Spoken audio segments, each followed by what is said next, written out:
You're listening to Ecto Portal, a journey into the unknown with Anthony Anderson and Verna Wilson. I hope that you are seated comfortably with the light turned down and the curtains drawn.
Another journey into the unexplored, the unexplained Ecto Portal. I'm Anthony Anderson, your host, and I'm here with my co-host, Verna Wilson. Welcome to the portal. Step through. Step back into the portal, we hope.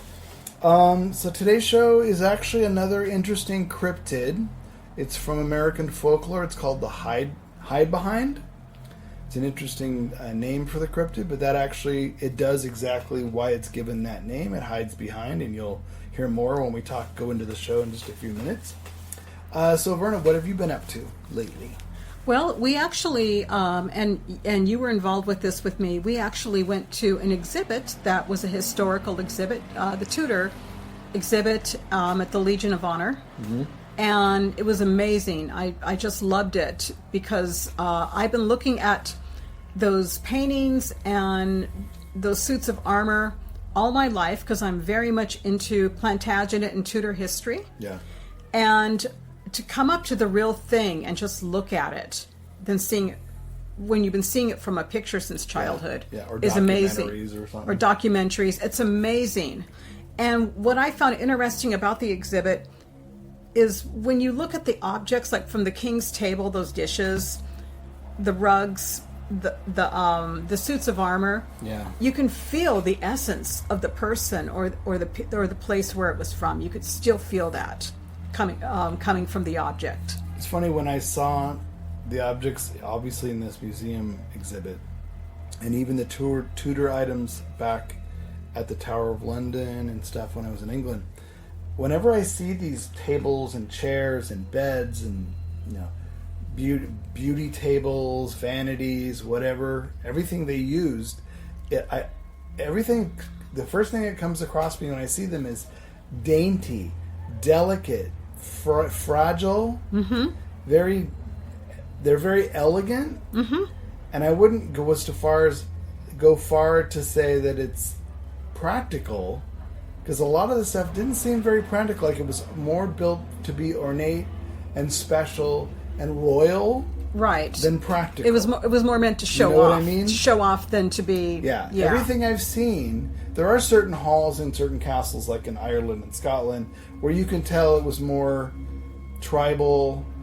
The kingdom, the king, the queen, banquet hall, kitchens. They're a little more homey, but these really big, like the Tudor stuff, everything is ornate. Mm-hmm. Everything, yeah. So, and I'm sure they had practical stuff behind the scenes, but anything that other people would see the king or queen doing had to be ornate and special and royal. Right, yes. And that's always the feeling I get, even when I was in the museum exhibit. It's very ornate and dainty to me. I agree. And I was thinking about that. I was thinking, well, these people probably saw so much ornate stuff around them that it didn't even faze them anymore because they saw They expected it. They saw it every day. Yeah. But I can imagine somebody coming from a country where the court isn't so the court is a little bit plainer, a more simple, a Yeah. smaller country, and seeing all of that and being so impressed. Yeah. And- Contrast. Right, and one of the things I was very impressed.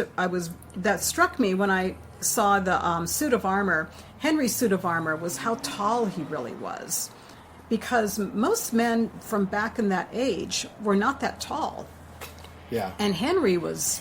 He was like a little over 6 feet Yeah, he from was what I tall. saw. He was tall. And I looked at that armor and I thought about it and I thought, okay, the way he dressed with all the clothes and the satins and the silks and everything, that's the velvet, and being that tall, I could imagine how imposing he looked to somebody. Remember we were there and we were looking at the cape. There was a giant tapestry cape. Yes. That they wore at the time. And I Right. looked and I thought, here, your majesty, please put on your carpet. Because it looked literally like you'd It be looked like walking around with a carpet with on a your carpet back. around. That cape was amazing. Those designs on that. Can you imagine how heavy that stuff That is? was though? very heavy. Now they would have had somebody help them with the cape. Oh, yeah, dressers. Dressers. Absolutely. But somebody also wouldn't somebody also hold it from the back while they were walking because Probably.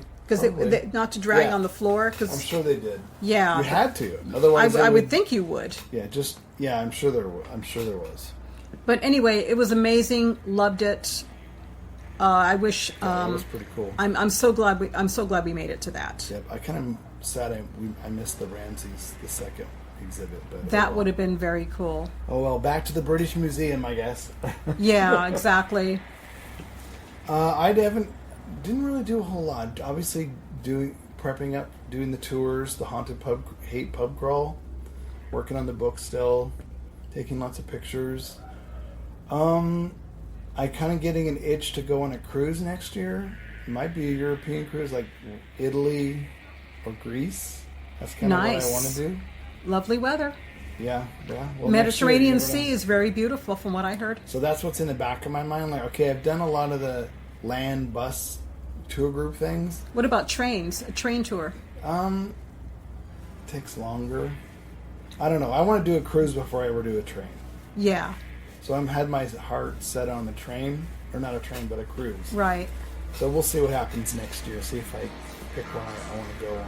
It's going to be expensive, more expensive than anything I've done, probably. So I've got to save all year again just to get there. But but those experiences though, Yeah, you don't get. That's a unique experience you get. So it's worth it. yeah, All right, so let's get to the paranormal news. yep. All right.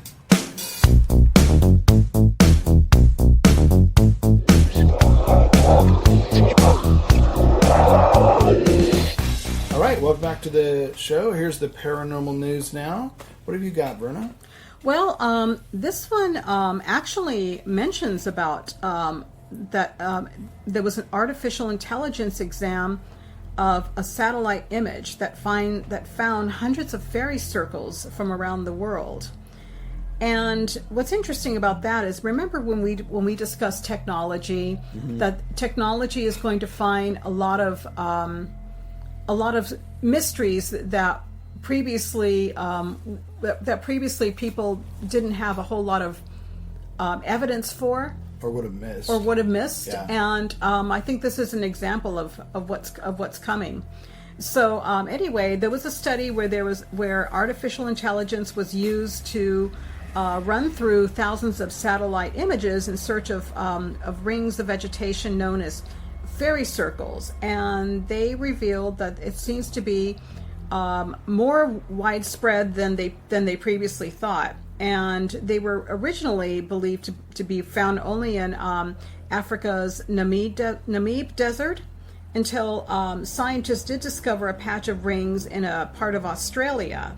So if those rings could also appear elsewhere in the world, researchers developed an artificial intelligence model which recognizes fairy circles based on the known pictures of fairy circles, and then set the technology loose on some satellite images to see what it might uncover. Yeah, and See if it matches it up. Yeah, right.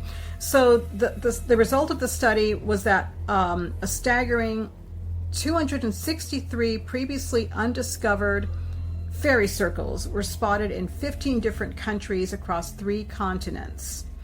And the project, led by researcher Delgado Bacarrizzo,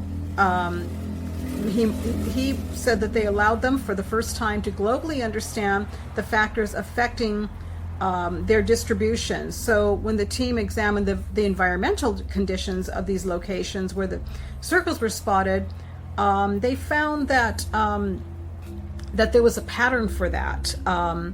They emerged with in particular dry areas. There was and also where areas receive less than 7 inches of rainfall per year, and also on soil that's very low in nitrogen.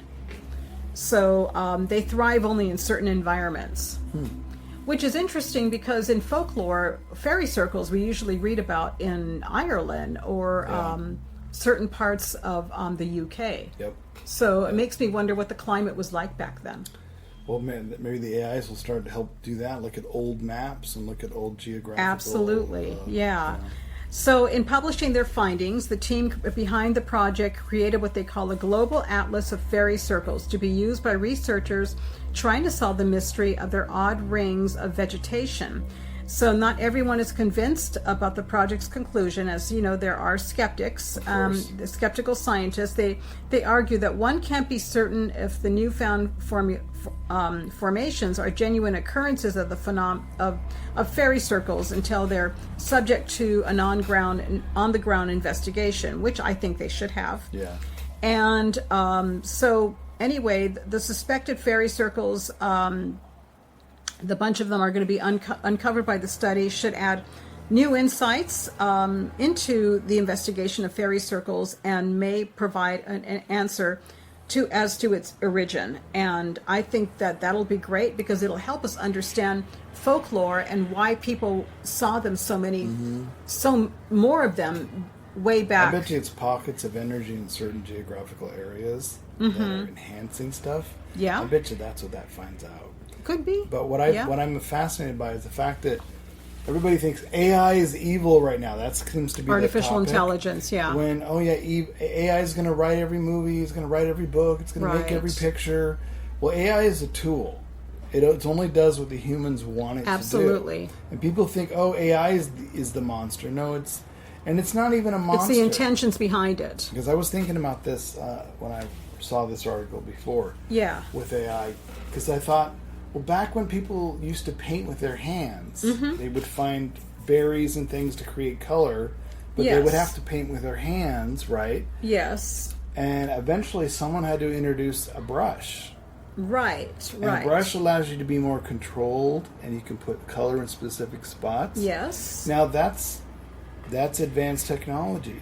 Do the artists who use their hands like, I don't want to use that. I want it from my hands. It feels organic from my hands. That's cold. That's a stick with a brush or a mule's hair on it. It's taking away from the artistic vibe that I'm giving. Well, an AI is similar to that. It's another tool. You can still go paint your paintings. You can still make a sketch. You can still do your own computer graphics or whatever you want. And AI is there it's a new tool. For artists, it's a new tool. You can describe in detail what you want. A scene. Like when you paint, you're like, I'm on a tree. I want it to be night, foggy, it's rainy. I want someone to be walking in the picture, but you don't see them. It's a silhouette. You write all that into the AI, describe the colors, everything, and then you have create. And it will create as best it can what you just described. And sometimes you're looking and go, that's all a little funky, that's not what I want, and you can tweak the text and try again. Now people are complaining, it's going to replace artists. How is an AI going to replace an artist? As long as you make very clear that it's an AI created image or illustration or painting or whatever, an artist can still sell their work, an artist can still create their work. But then you think, it's appropriating other people's images. Well, then I look at other people's art. They take old art and they make new art, don't they? Collage artists take old pictures and images that someone else took and made and incorporated into their art. So you tell me why that's okay, but this isn't okay. Do you know what I mean? interesting way to look at it. Of course, with art, you have to keep working on technique too. Yeah, you know? well, yeah, art is always going to be organic. Yeah. But you're going to have variations like appropriating old art. When is art old enough that someone can use it in their new project? Because I've seen people take my art and incorporate it into something bigger. So you're appropriating my art into something you're creating.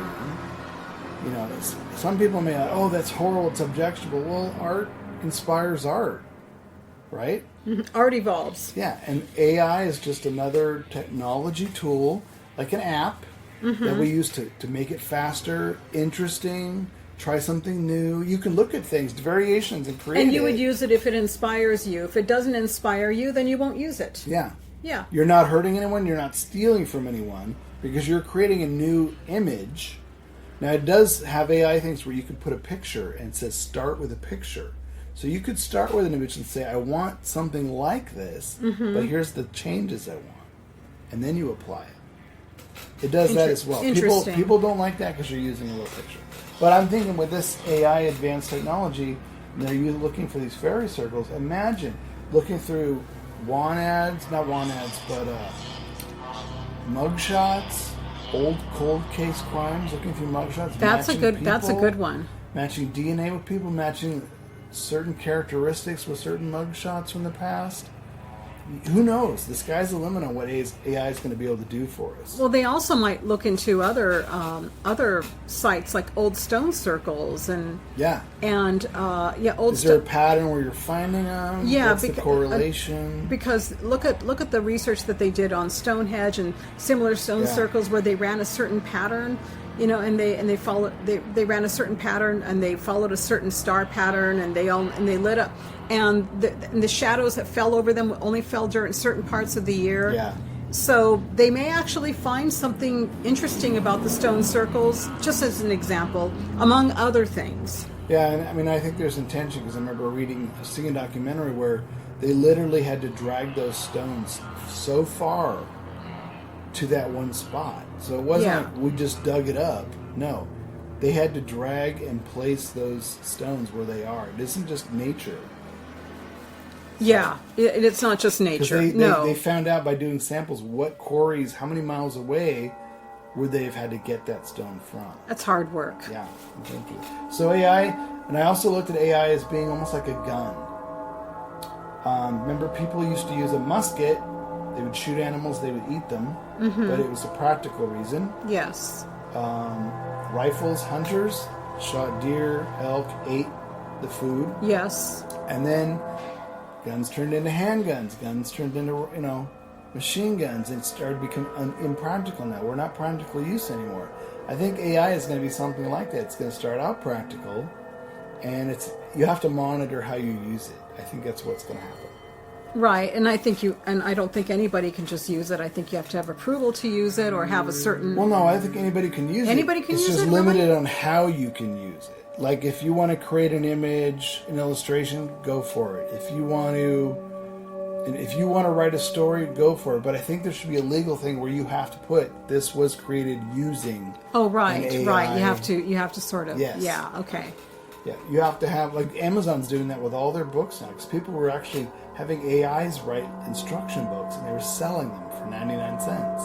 Didn't Kindle somebody we books. know also mention that they used her writing one of her books as an example, and they use that as an example to show how AI was.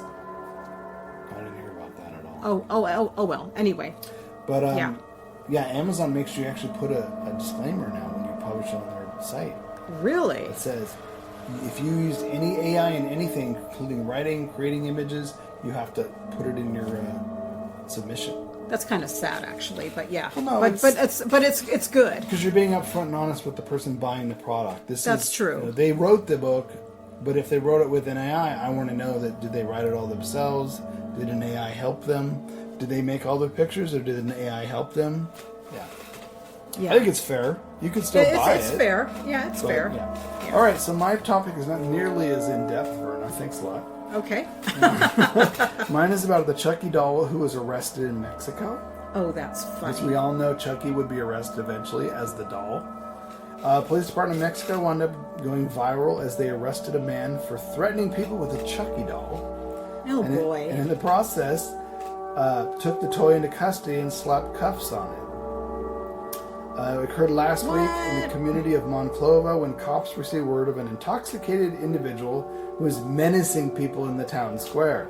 The miscreant in question, later identified as Carlos, had apparently been approaching strangers, thrusting a sizable Chucky doll in their faces as if the toy was possessed. Like a weapon or something. Demanding money from them. I guess Chucky was going to scare them into giving up their What would you do if somebody threatened you with a Chucky doll? I'd grab the Chucky doll and run. Thanks. Okay.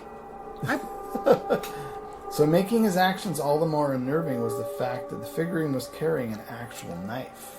So he gave Chucky a real okay. knife. He gave him a real knife. That's why. So the man was toting around a knife-wielding Chucky doll and was not hard to find, and the cops quickly arrested Carlos and brought him back to the station with his little accomplice, and he was charged with disturbing the peace and illegally asking for money.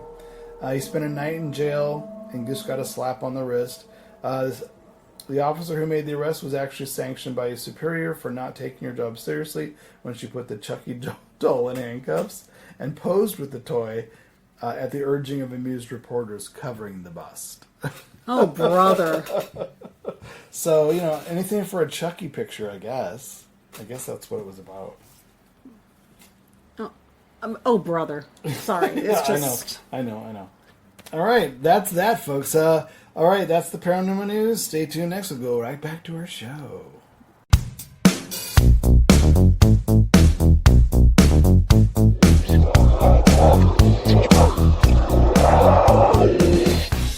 All right, welcome back. So, it's another cryptid episode. I know how much you love those, Verna. I like them. It's just that we don't get too many of them, and every time we do, it's always somebody hiding. And Well, I would be hiding from a cryptid probably. the cryptids, they always hide. Knowing me, I'd be taking pictures and I'd probably get killed. You just find my phone. No, not that bad, but But you'd have some great shots. from you we would. Yeah. I agree. Exactly.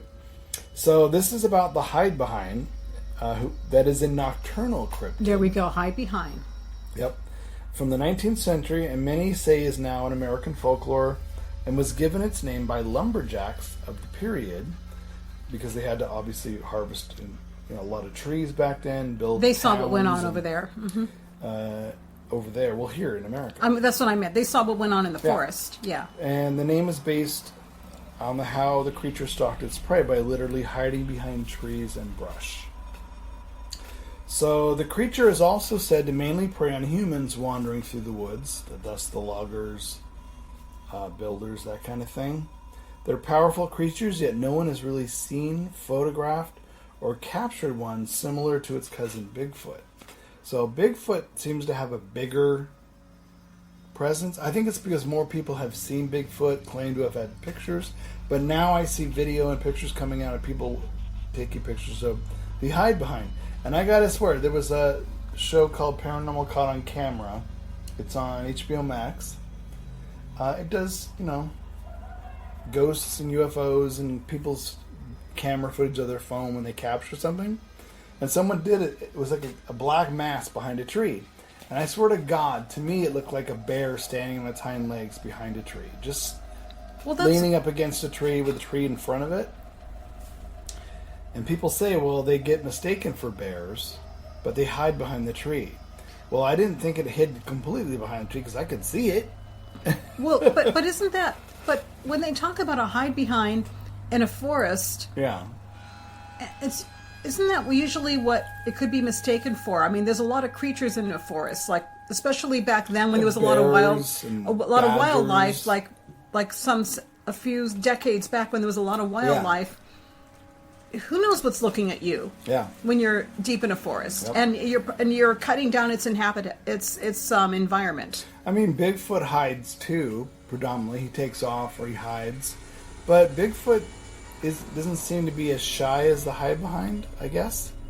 And there's nothing to say if Bigfoot exists, why a hide behind couldn't. Right.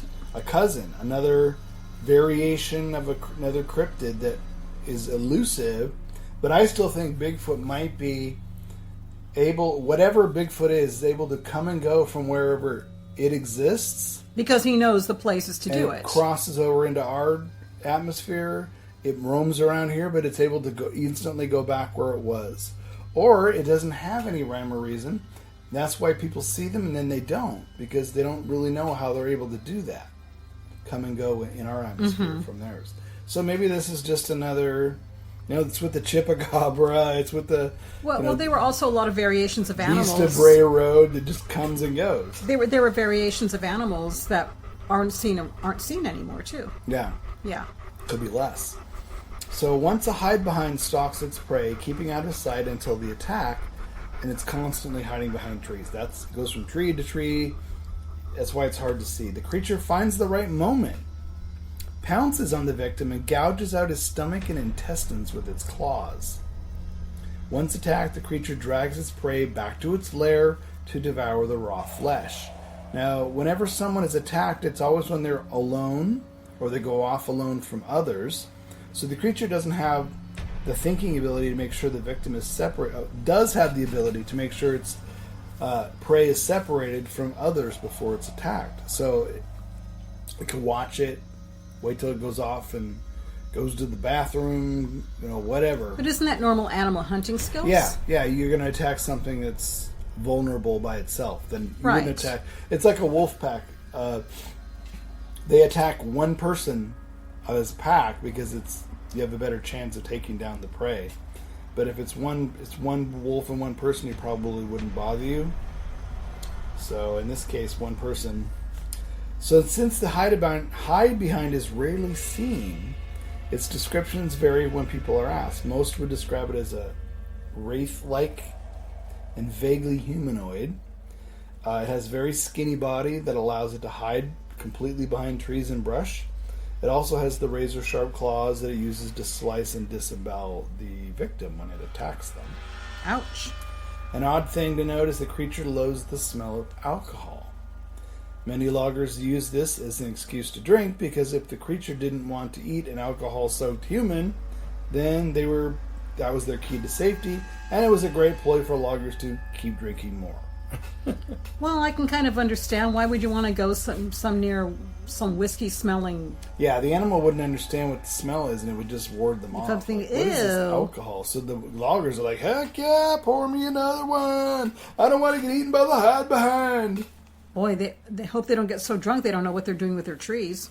And the hide behind must be more frightening than the other mystical cryptid of all those logging men in the forest, the reach around. No, I'm just kidding. It's often mistaken for a bear, which is why I said when I saw a video clip on that show recently, it looked like a bear to me. That's what it reminds me of, either a bear or a wolf. Yeah, it walks upright and it stands 6 feet tall. Sounds like a bear. Yep, it's covered from head to toe in long dark hair. Its arms are short, but do also sport the long claws. No face is ever seen, as there's so much hair everywhere. And some claim that the hide behind also has a tail like a French sheepdog. I forgot what a French sheepdog is. Isn't it bushy? Kind of bushy tail. Yeah. Yeah.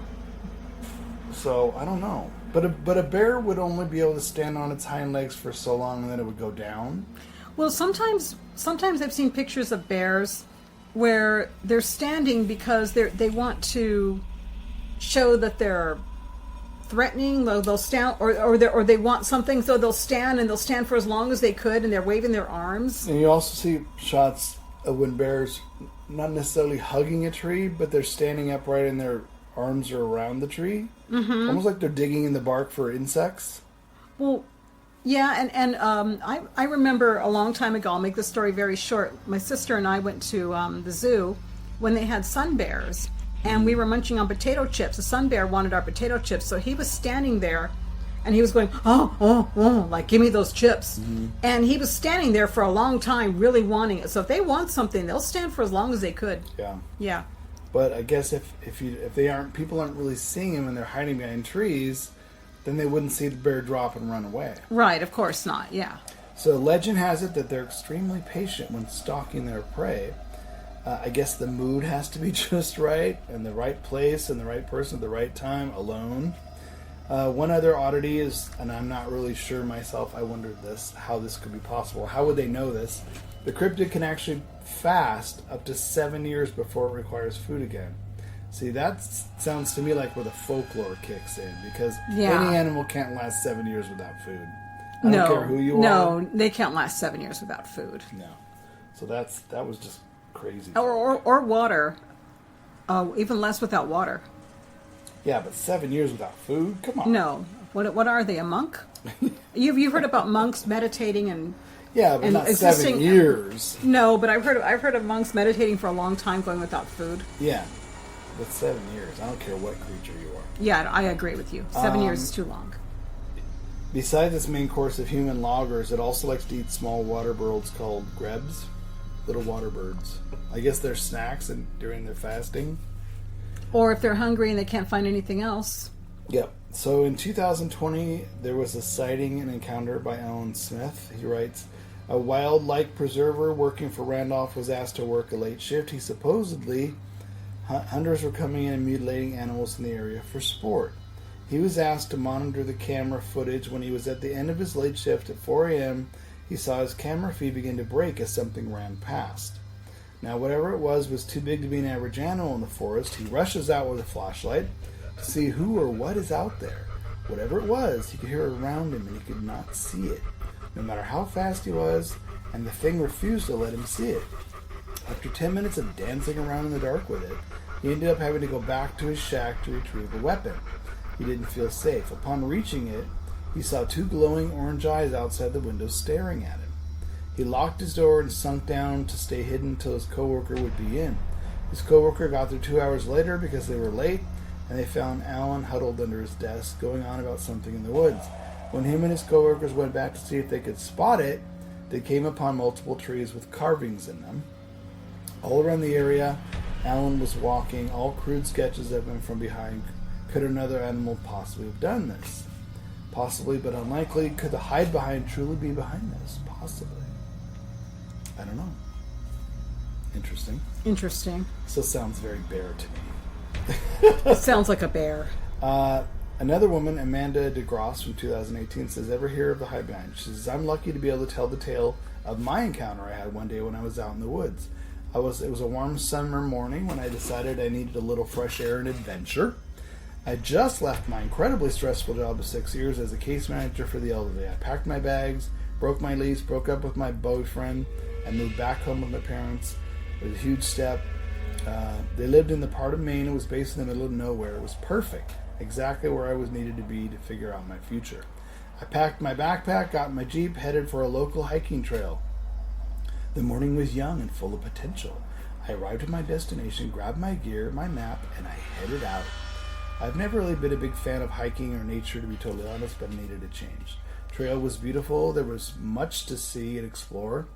Due to being so captivated by the beauty, I put my phone on airplane mode so I wouldn't be bothered, took photos, wrote in my journal. I needed to be alone. Nothing was going to prevent me from that happening. I found a waterfall and a spring. I felt a little uncomfortable, though, because for some reason it felt as I was being watched. Occasionally I could hear branches snapping as if someone or something was walking around the perimeter of the spring. I was out in nature, though. I ate my lunch, and that's when I thought I saw something move behind the trees. I turned to get a better look, but nothing was there. I took my phone off airplane mode, but of course I had no service out there. The weather changed suddenly and drastically and started to downpour. There was nobody else around, and I began to get really scared. So I was heading back to my Jeep, and at one point I stopped walking to catch my breath and get a drink of water. It was then I heard the trees and bushes rattling. I called out, but nobody answered. A few more times, and I had this dreadful feeling that something was watching me. I quickened my pace, and I started to sprint. The sounds remained close to me, behind me. The faster I run, the faster the sounds followed. Twigs were snapping and bushes swaying back and forth. And I thought I was going to become the next Gone Missing poster. I quickened my pace to full sprint. As I began getting in my Jeep, I saw something in the rearview mirror. At the entrance of the trail that I had just emerged, stood something about 7 feet tall, covered head to toe in thick, snarled hair, two large vampire-like teeth, stained with blood, and 2 sinister yellow glowing eyes. I blinked, and the thing was suddenly gone, back in the woods. But I wasn't sticking around to find out. And of course, she relays that she told people about the story. She wasn't sure they believed her or not, but she just talks about how she's not too sure she wants to go back into the woods again, but she thinks it was a hide behind. If she didn't know what was there, that sounds like that's a scary situation to be in, because you're alone in the woods by yourself. And the glowing yellow eyes, I mean, I don't know if it was dark and she had a flashlight. We don't know. You know what I mean? You know, we always hear these old tales of people being alone in the woods. Mm-hmm. And, and when you think about it, if you're alone in the wilderness by yourself and you don't know what's snapping or running past you, that's a scary situation. It is. How many times did they see a hide behind? And well, yeah, how many times have we seen them? We just didn't know it. Yeah. So, hide behind, of course, is featured in lots of popular culture, games, novels, stories, TV. Stories, yeah, of course. In Pecos, Bill catches a hide behind. A hide behind's capture is attempted by the cowboy in hopes to donate it to a zoo. They're mentioned in Diane Duane Young's Wizard series. They're mostly just small creatures with the fear they engender. In Harry Potter theme site Pottermore by J.K. Rowling, a new story about the wizarding school Liv Morny, which featured a hide behind.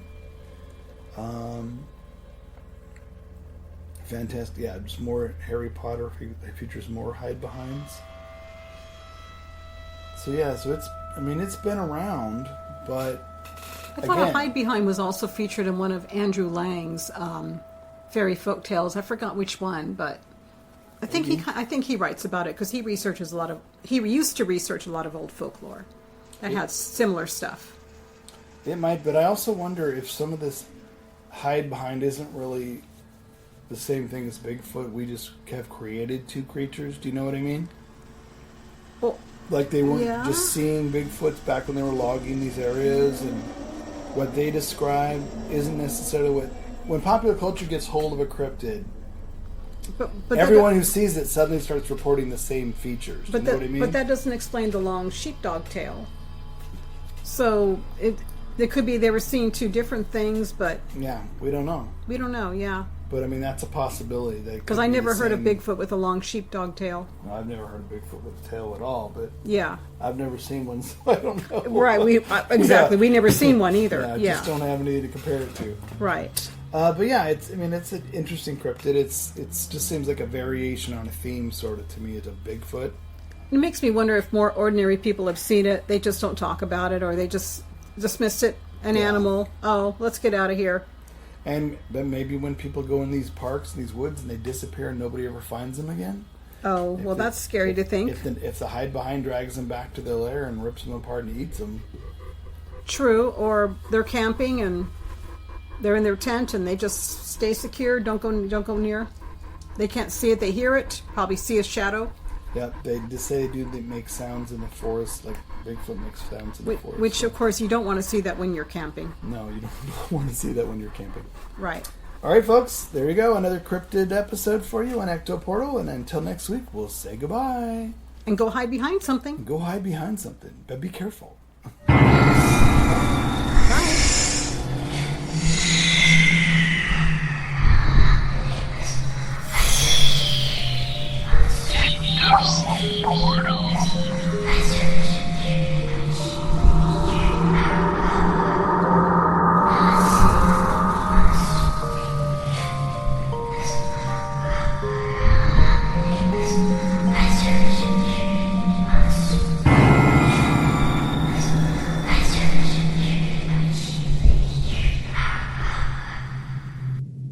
Royalty-free, copyright-free music by Kevin MacLeod and Ross Bugden.